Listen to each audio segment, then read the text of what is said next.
On the second tab on your prep file, you'll need to complete a simple linear regression analysis in Excel.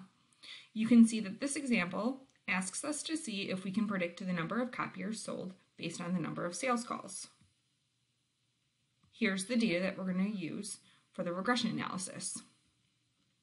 If you open up your data analysis toolpack, what you're going to do is you're going to click on regression, and then you're going to hit OK.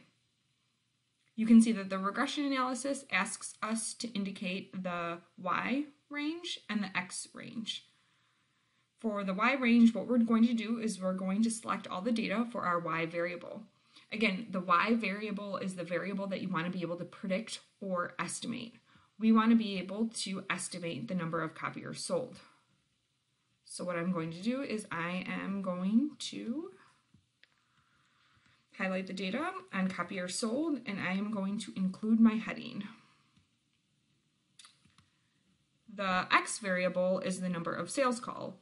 Again, the X variable is the variable that's being used to predict Y. We're using sales calls to predict copiers sold. So I'm going to highlight that data, including the heading. Then I'm going to check on labels, and that's because when I highlighted my data, I included the headings. And then what I'm going to do for output options, I'm going to select output range.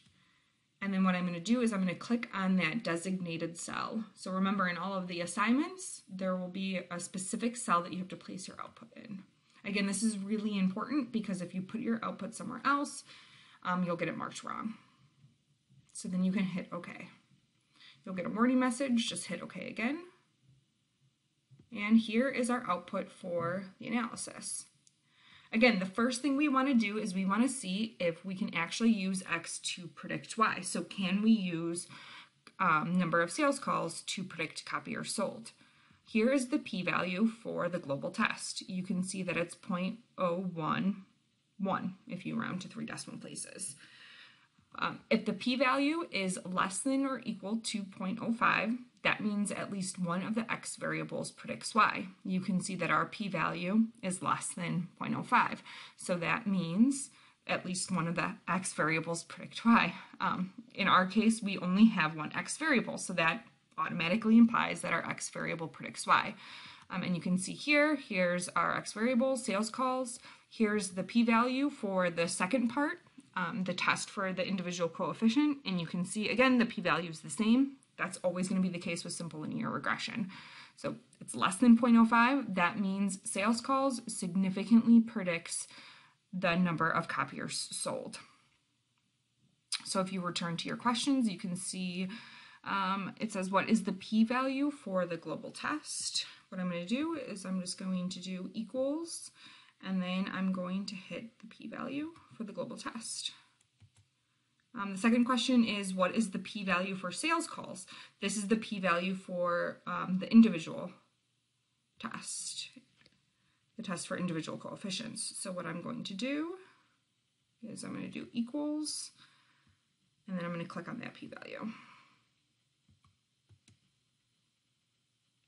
The third question is, does the number of sales calls significantly predict the number of copiers sold? And the answer is yes. And again, that's because our p-value is less than 0.05. If you look at the next question, you'll see that you're asked to indicate what the regression equation is. So let's create what the regression equation is. So the regression equation, again, is y hat. So that would be estimated y. Our y is copier sales, so estimated copier sales. And it equals the y-intercept. Here's the value of our y-intercept, so it's 18.95. And then it's plus the slope times the x variable. So here is the slope, the value of the slope right here. It's 1.18. And it's times our x variable, which is number of sales calls. So number of sales calls. So this is our regression equation. So if we go back to the question,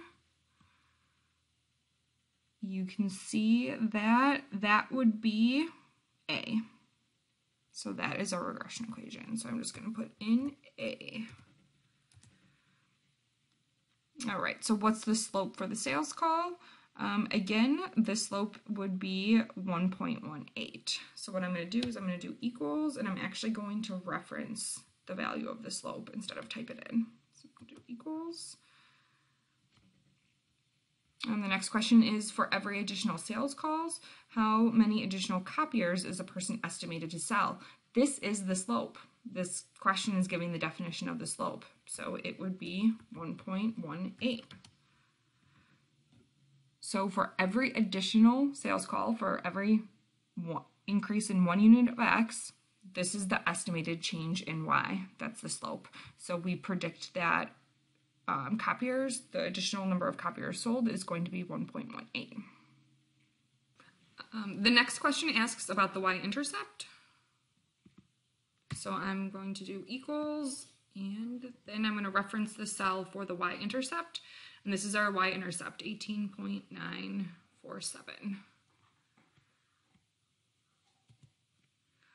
The last question asks, if a salesperson makes 0 sales calls, how many copiers are they predicted to sell? And that question is asking what the y-intercept is. So the answer would be 18.95. So again, the y-intercept is the estimated value of y, or copiers sold, when X, or sales calls, is 0. And if someone doesn't make any sales call, they are estimated to sell 18.95 copiers. What we're going to do next is we are going to complete the model summary table. Anytime you have to complete a model summary table for an assignment, make sure that you reference the cells on the output as opposed to typing them in. So first I want to indicate what my intercept is. Again, here's my intercept. Here's the slope for sales calls. And we also need to do the p-value for sales calls. And that would be right here.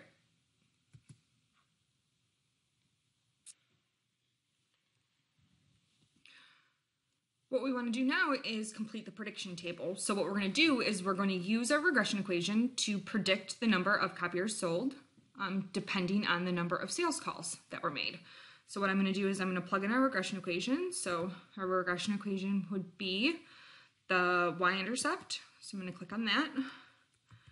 Plus, and then in parentheses, it would be the slope times x.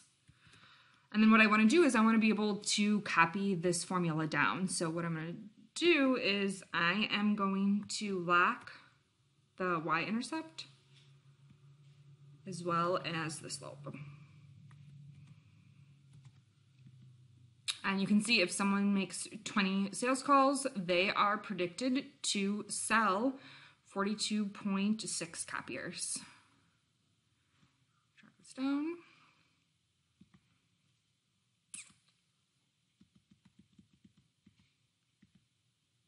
So this is the purpose of regression. The purpose of regression is to see if you can predict a variable. And then if so, you will create a regression equation that will allow you to predict that variable. The last thing we're going to do is create a scatter plot, and we're going to insert the regression line into that scatter plot. So I am going to highlight the data, and I'm going to insert a scatter plot. And I'm going to move the scatter plot down to the designated area, which it does not want to move down. There we go. I'm going to use the proper formatting.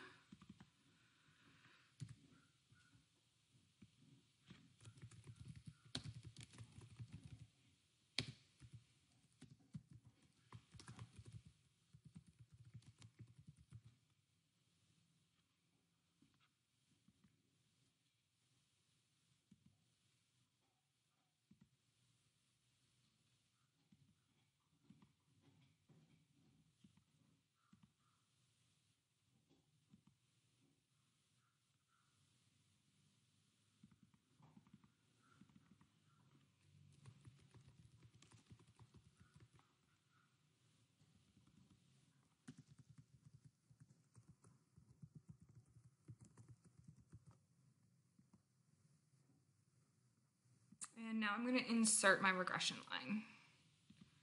So I'm going to go to Add Chart Elements, Trend Line, and then Linear.